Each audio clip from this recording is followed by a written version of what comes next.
Selamat datang di channel Legenda Nusantara. Episode kali ini kita akan menceritakan tentang sejarah Majapahit pada abad ke-14.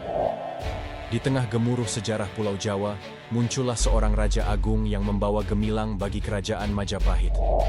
Sri Rajasanagara, yang lebih dikenal sebagai Raja Hayam Wuruk, menjelma sebagai pemimpin bijaksana yang memimpin negerinya ke puncak kejayaan antara tahun 1350 sampai dengan 1389 Masehi.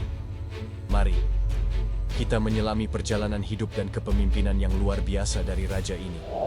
Masa awal kehidupan Raja Hayam Wuruk. Raja Hayam Wuruk dilahirkan pada tahun 1334 Masehi sebagai putra Raja Tribhuwana Wijayatunggadewi dari Majapahit.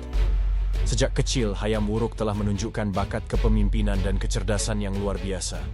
Pendidikannya yang cermat di istana menciptakan fondasi bagi kepemimpinannya yang akan datang. Sekarang kita menuju ke masa kemenangan besar dan pergelaran Majapahit. Pada tahun 1350, setelah ibunya, Ratu Tribhuwana, turun tahta, Hayam Wuruk memulai masa pemerintahannya. Salah satu capaian paling mengesankan adalah kemenangan besar atas kerajaan Sunda pada tahun 1357. Kemenangan ini memperluas wilayah Majapahit dan memperkuat posisinya sebagai kekuatan utama di Nusantara. Raja Hayam Wuruk juga terkenal sebagai pelindung seni dan budaya. Di bawah pemerintahannya, Majapahit menjadi pusat kebudayaan yang berkembang pesat. Pertunjukan wayang kulit, tari, dan seni rupa lainnya berkembang dengan pesat, menciptakan warisan budaya yang kaya. Sekarang beralih ke masa diplomasi dan perdagangan.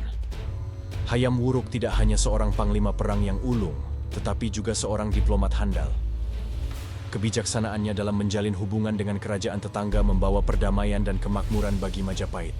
Diplomasi yang cerdas dan jaringan perdagangan yang kuat melibatkan Majapahit dalam hubungan internasional yang menguntungkan. Sekarang beralih ke masa puncak kekuasaan.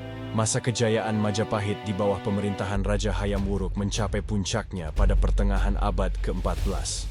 Negeri ini menjadi salah satu imperium terbesar di Asia Tenggara, menguasai sebagian besar kepulauan Nusantara. Sekarang kita berbicara ke masa peninggalan dan akhir kehidupan Raja Hayam Wuruk. Pada tahun 1389, setelah memerintah selama hampir 40 tahun, Raja Hayam Wuruk meninggal dunia.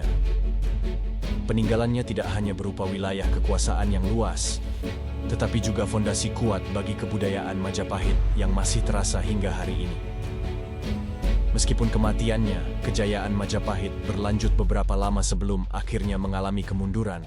Raja Hayam Wuruk atau Sri Rajasanagara tetap menjadi tokoh yang dihormati dalam sejarah Indonesia.